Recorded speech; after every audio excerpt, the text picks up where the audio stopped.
तो आज हम जिस मूवी की बात करने वाले हैं, मैं दावा करता हूँ वो इतनी अंडररेटेड है कि तुमने उसका नाम तक नहीं सुना होगा। एंड मैं सही बता रहा हूँ, इतनी शर्म की बात है कि इतनी अच्छी मूवी हम सब के कभी सामने ही नहीं आ पाई। भाई जब मैंने ये मूवी देखी ना तो मैं सच में चौंक गया था कि मतलब क्या ही स्टोरी बनाई है। मतलब जो इसका ट्विस्ट है ना वो तुम्हें हिला देगा। तो इस मूवी का नाम है पिज्जा। Yup, pizza. एक्चुअली मैं सबसे पहले ये मूवी कन्नड़ सिनेमा ने बनाई थी 2012 में, एंड देन उसके बाद इसे रीमेक करा गया है बॉलीवुड की तरफ से 2014 में। तो चलो अब बिना वक्त गवाए सीधा मूवी को स्टार्ट करते हैं। तो मूवी की शुरुआत होती है और हमें दिखाया जाता है हमारा मेन कैरेक्टर कुणाल, जो एक्चुअली में एक पिज्जा डिलीवरी बॉय होता है और एक अपार्टमेंट में वो डिलीवरी करने आता है। अब जैसे ही वो लिफ्ट से ऊपर जाता है तो वहां उसे एक शख्स दिखता है जो उसे कुछ ठीक नहीं लग रहा था, इसलिए फिर वो लिफ्ट को बंद करके दोबारा नीचे जाने लगता है और उसे लग रहा था कि चलो बच गया। लेकिन तभी उसके पीछे से वो बंदा हाथ रखता है और वो जैसे ही पलट कर देखता है तो वो आत्मा उस पर हमला कर देती है। और तभी हम देखते हैं कि कुणाल इस सपने से बड़बड़ाते हुए उठता है। अब हमें दिखाया जाता है कि उसकी बीवी भी थी जिसका नाम था निकिता। अब क्या था, कुणाल जो था वो थोड़ा ऐसा दिखाता था कि उसे भूत वगैरह में विश्वास नहीं। अब जो कुणाल था वो तो पिज्जा डिलीवरी बॉय ही था, एंड जो निकिता थी वो हॉरर स्टोरीज वगैरह लिखती थी। अब इसके बाद जो कुणाल होता है वो अपनी जॉब के लिए निकलता है, एंड अब वो जब पिज्जा शॉप पर पहुंचता है तो वहां वो देखता है तो वहां धुआं उठ रहा था। उसे लगता है कि कहीं अंदर आग तो नहीं लगी, लेकिन अंदर जाकर वो देखता है तो उसका जो बॉस होता है वो एक तांत्रिक बाबा को बुलाकर वहां एक हवन करवा रहा था। अब इसके बाद कुणाल घर वापस जाता है तो निकिता रो रही थी। वो उसे पूछता है कि क्या हुआ, तो वो उसे बताती है कि वो प्रेग्नेंट है। अब वो रो इसलिए रही थी क्योंकि वो इतने फाइनेंशियली स्टेबल नहीं थे, उनके खुद के खर्चे ही नहीं संभल रहे थे, और अब ऊपर से ये बच्चा। अब इससे कुणाल भी काफी ज्यादा परेशान हो जाता है, लेकिन उसे समझ ही नहीं आ रहा था कि वो अब क्या करे। अब इसके बाद वो जाता है दोबारा अपनी जॉब पर। अब वहाँ उसका बॉस उसे एक चॉकलेट बॉक्स देता है और इसे वो उसी के घर को पहुंचाने को कहता है। अब वो उसके घर जाता है तो वहाँ जो उसकी बॉस की बीवी थी प्रिया, वो कुणाल को पकड़ लेती है, एंड वो एकदम पागलों की तरह हरकतें कर रही थी। और उसके बाद कुणाल वहां से चला जाता है। अब इसके बाद जब इसके बॉस को इसके बारे में पता चलता है तो वो अगले दिन ही तांत्रिक बाबा को बुलवा कर अपने घर में पूजा करवाता है। अब बाबा प्रिया पर जादू मंत्र करके उससे सवाल करता है। अब उसकी बीवी का नाम जैसा मैंने बताया प्रिया था, लेकिन वो अपने आप को अंजलि बता रही थी। इसका मतलब उसके अंदर किसी अंजलि नाम की आत्मा थी। अब इसके बाद कुणाल वहां से जा रहा होता है, तभी जो उसका बॉस होता है वो कुणाल से कहता है कि किसी को भी इसके बारे में बताना मत। क्या है कि प्रिया जो है वो इस वक्त प्रेग्नेंट है और उसे बच्चा होने वाला है, एंड तभी से उसके ऊपर ये अंजलि नाम की आत्मा आ गई है। बट मैं ये नहीं चाहता हूँ कि इसके बारे में सबको पता चले और हंगामा हो। अब इसके बाद वो अपने दोस्तों के साथ बैठकर पी रहा था, और वो दोस्त पिज्जा शॉप से ही थे। अब वो इसी की बातें कर रहे थे, प्रिया भाभी के ऊपर वो भूत चढ़ गए। अब कुणाल घर जाता है और जो प्रिया के ऊपर जो भूत चढ़ा हुआ था अंजलि नाम का, वो अपनी बीवी निकिता को भी बताता है। अब इसके अगले दिन जो उसका बॉस होता है वो फिर से कुणाल को एक चॉकलेट बॉक्स देता है अपने घर पर डिलीवर करने के लिए। अब कुणाल को उसी वक्त एक पिज्ज़ा डिलीवरी भी करनी थी, इसलिए वो चॉकलेट बॉक्स ले लेता है। बट पहले वो पिज्ज़ा डिलीवरी करने जाता है। वो एक अपार्टमेंट में एक फ्लैट था, जब उसका डोर खुलता है तो वहाँ एक औरत होती है, वो पिज्ज़ा ले लेती है एंड उसे अंदर बुलाती है। अब वो चला जाता है, अब वो जाती है अपने पैसे लेने के लिए, तभी हम देखते हैं कि उसके घर की सारी लाइट्स बुझ जाती हैं। अब इसके बाद कुणाल को ऊपर से किसी की चीखने की आवाज़ आती है। वो ऊपर जाता है तो वहाँ कमरे में सामान वगैरह गिरा हुआ था और खून भी डला हुआ था। अब इसके बाद वो डर जाता है और बाहर जाने के लिए दरवाज़ा ढूंढता है, लेकिन नीचे जाने पर उसे दरवाज़ा तो नहीं मिलता, बल्कि वो औरत आ जाती है जो कि काफ़ी भयानक लग रही थी, और अपने लुक से ही उसने कुणाल की फाड़ दी थी।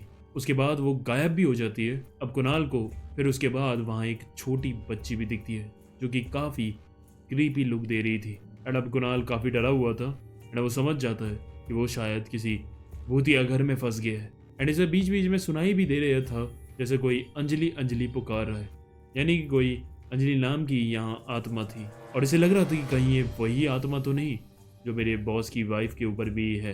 अब इसके बाद उसे एक लैंडलाइन फ़ोन मिलता है जिसे वो फ़ोन करके बुलाता है निकिता को इसी घर पर। अब निकिता पुलिस को भी इन्फॉर्म कर देती है इस घर के बारे में, एंड खुद भी उस घर में आ जाती है। अब वो डोर पर खड़ी हुई थी। अब कुणाल भी उसे डोर नॉब से देख रहा था बाहर, तभी वहाँ पीछे से दो आत्माएं आती हैं। एक औरत थी वही और एक आदमी था जो निकिता पर हमला कर देते हैं और उसकी सिर्फ उसे चीखों की आवाज़ सुनाई देती है।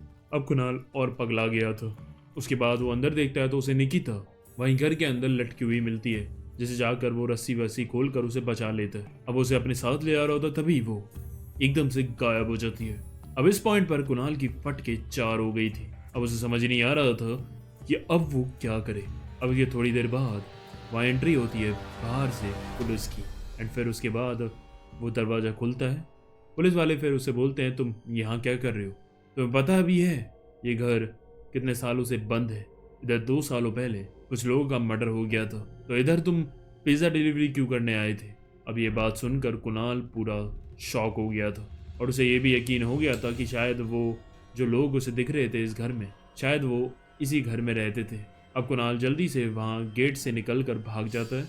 अब इसके बाद हम देखते हैं कि उन पुलिस वालों पर फिर वो आत्माएं अटैक कर देती हैं एंड गेट बंद हो जाता है। अब इसके बाद कुणाल घर आता है, लेकिन निकिता वहाँ भी नहीं थी। वो उसे फ़ोन लगाता है, लेकिन उसका फ़ोन का भी कोई जवाब नहीं आ रहा था। इसके बाद वो अपने शॉप के दोस्तों के पास जाकर उन्हें भी इसके बारे में बताता है।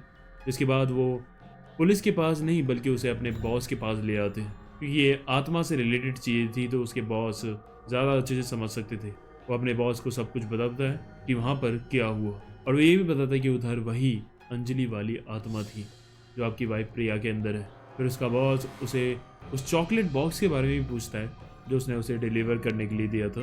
वो कहता है वो बॉक्स तो शायद उसी घर में छूट गया। अब उसका बॉस बोलता है अच्छा तुम जितना मत करो, 1-2 दिन वेट करो, निकिता वापस आ जाएगी। अब 1-2 दिन बाद भी निकिता वापस नहीं आती है तो वो चला जाता है पुलिस में कंप्लेन करने। लेकिन जैसा हमें पता था पुलिस वाले उसकी ये भूतों की बातें नहीं मानते एंड फिर वो चुपचाप घर आ जाता है। अब इसके बाद कुणाल का जो दोस्त था वो जाता है उस घर की तहकीकात करने एंड उस घर के पास ही एक बूढ़ा उसे दिखता है। अब वो उससे बातचीत करता है तो वो बूढ़ा उसे बताता है कि वो घर भूतिया है। कुछ सालों पहले वहाँ एक मियाँ बीवी रहते थे। अब क्या था कि पति को उसकी बीवी पर शक था क्योंकि वो प्रेग्नेंट थी और उसे ऐसा लगता था कि वो बच्चा उसका नहीं है, एंड इसीलिए फिर वो एक दिन उसे कुल्हाड़ी से मार देता है एंड खुद को भी मार लेता है। एंड इसके बाद कुछ पुलिस वाले वहाँ आते भी है तहकीकात करने, लेकिन अगले दिन वो मारे गए थे एंड इसीलिए तब से वहाँ कोई नहीं जाता। अब ये सब जाकर कुणाल का दोस्त अपने बॉस को बताता है क्योंकि एक्चुअली में उसके बॉस ने ही ये तहकीकात करने के लिए भेजा था। अब ये सुनकर उसकी बॉस की भी फट रही थी, लेकिन उसके बाद भी जो वो बॉस था उसे वो चॉकलेट का डब्बा चाहिए था, इसलिए वो सोचता है कि वो खुद ही वहां जाके वो लेगा। एंड तुम ये देख रहे हो मतलब कुछ तो है उस चॉकलेट बॉक्स में जो ये बंदा अपनी जान तक जोखिम में डाल रहा है उसके लिए। अब उसके बाद रात में वो बॉस और जो कुणाल के दोस्त यानी कि उसके कोवर्कर्स थे उस घर में जाते हैं। अब वो अंदर जाते हैं तो वहाँ उन्हें एक औरत बैठी हुई दिखती है एंड वहाँ ब्लैक बोर्ड पर अंजलि भी लिखा हुआ था। अब जैसे ही वो उसका डरावना रूप देखते हैं उनकी फट जाती है एंड एक्चुअली में वो निकिता थी जिसे उस आत्मा ने पोजेस कर लिया था। अब वो लोग डर के मारे वहां से भाग जाते हैं। अब जो बॉस होता है वो लोगों से कहता है कि हम कुणाल को इसके बारे में कुछ नहीं बताएंगे वरना वो और परेशान होगा, ये जानकर कि उसकी बीवी को भूत ने पोजेस कर रखा है। अब इसके बाद कुणाल उनसे पूछता भी है कि वहाँ आप गए थे तो क्या हुआ वहाँ पर, कुछ पता तो चला, लेकिन वो लोग उसे कुछ नहीं बताते। अब उसके जाने के बाद जो बॉस था वो अपने तांत्रिक बाबा से बात करता है और वो बाबा उसे बताता है कि वो अंजलि नाम का जो भूत है वो शायद प्रेग्नेंट लेडी को ही पोजेस करता है, क्योंकि पहले उसने प्रिया को पोजेस करा था जब वो प्रेग्नेंट थी एंड अब उसने कुणाल की वाइफ को पोजेस करा क्योंकि अब वो प्रेग्नेंट हो गई थी, और वो इसीलिए क्योंकि शायद जब वो लड़की मरी थी तो वो भी प्रेग्नेंट थी। अब बॉस अपनी बीवी के बारे में भी सोच रहा था, यार जब तक ये आत्मा निकिता के ऊपर है तब तक वो मेरी बीवी को तो परेशान नहीं करेगी और वो आराम से बच्चे को डिलीवर कर सकती है, और इसकी वजह से एक्चुअली में वो ये सब कुणाल से छुपा रहा था, ना कि उसे उसकी फिक्र थी। अब अगले दिन उसका बॉस कुणाल को बुलाता है और उसे कुछ दिन की छुट्टी दे देता है एंड एडवांस में उसे वो कुछ पैसे भी दे देता है ताकि वो रिलैक्स कर सके थोड़ा।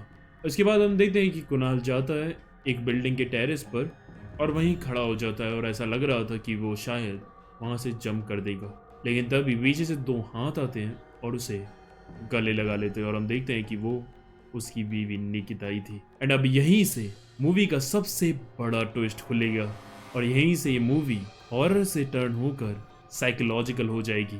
सो ध्यान से सुनो अब एक्चुअली में हुआ क्या था कि उस दिन कुणाल को कोई पिज़्ज़ा डिलीवरी नहीं करनी थी, बल्कि उसे निकिता का फ़ोन आया था और वो उसे घर बुला रही थी, इसलिए वो पिज़्ज़ा डिलीवरी करने का बहाना बनाता है। एंड तभी हम देखते हैं जो उसका बॉस था उसे भी किसी का कॉल आता है, एंड इसीलिए फिर वो चॉकलेट का बॉक्स अपने घर भिजवाने को उसे दे देता है। अब इसके बाद वो सीधा अपने घर जाता है, ना कि पिज़्ज़ा डिलीवरी करने, और जो चॉकलेट का बॉक्स था उसे भी वो घर ही ले जाता है। अब निकिता को भूख लग रही थी, इसलिए वो उस चॉकलेट को बॉक्स को खोल देती है, लेकिन तभी वो देखकर हैरान हो जाती है कि उस डब्बे में उन्हें हीरे मिलते हैं जो कि असली थे। अब कुणाल तो सोचता है कि उन्हें वो बॉस को वापस कर देगा, लेकिन निकिता कहती है कि हमें ये हीरे किसी वजह से मिले हैं एंड इन्हें पाकर उनकी हर एक मुसीबत खत्म हो जाएगी। और फिर निकिता एक कहानी बनाती है, क्योंकि वो एक हॉरर स्टोरी टेलर थी, जिससे कि उन्हें हीरे में मिल जाए और उसका बॉस भी कुछ ना कर पाए। अब जैसा तुम्हें पता है कि निकिता हॉरर स्टोरीज लिखती थी और उनकी रिसर्च करती थी, तो उसे एक घर के बारे में पता था जहाँ एक्चुअली में एक पति और पत्नी को मरवा दिया था, एंड उसे भूतिया घर भी कहते थे। अब इसके बाद वो वहां जाते हैं और सब कुछ ड्रामा करते हैं, यानी कि जो कुणाल के साथ वो सब कुछ हुआ था उस घर में, वो सब फेक स्टोरी थी। अब कुणाल कहता है लेकिन ये सब तो हमने कर दिया, लेकिन जो मेरा बॉस है वो उन हीरो को ढूंढते हुए इस घर में जरूर आएगा। एंड फिर निकिता प्लान बनाती है, और जब उसका बॉस वहां आता है तो निकिता मेकअप वेकअप करके उन्हें डरा देती है। अब समझे वहां जो निकिता हमें दिखी थी पॉजेस हुई, वो एक्चुअली में निकिता का प्लान था। अब इसके बाद ये पूरा प्लान एग्जीक्यूट हो गया था, एंड अब वो लोग अमीर हो गए थे, एंड बस अब वो ये शहर छोड़कर निकलने वाले थे। एंड वो निकिता को भी बोल देता है एयरपोर्ट पर मिलने को, क्योंकि उसे जाना था अपनी एक आखिरी डिलीवरी करने। अब निकिता पहुंच जाती है एयरपोर्ट, एंड कुणाल जो होता है वो अपनी लास्ट डिलीवरी देने उस घर पर पहुंचता है। वहाँ एक बच्चा था जिसे वो पिज्जा दे देता है और वो अंदर चला जाता है। अब कुणाल भी अंदर जाता है तो उस घर में वो देखता है कि किसी बच्चे की बर्थडे पार्टी थी, एंड सामने वो देखता है कि जिस बच्ची का बर्थडे था उसका नाम था अंजलि। अभी देखकर कुणाल को कुछ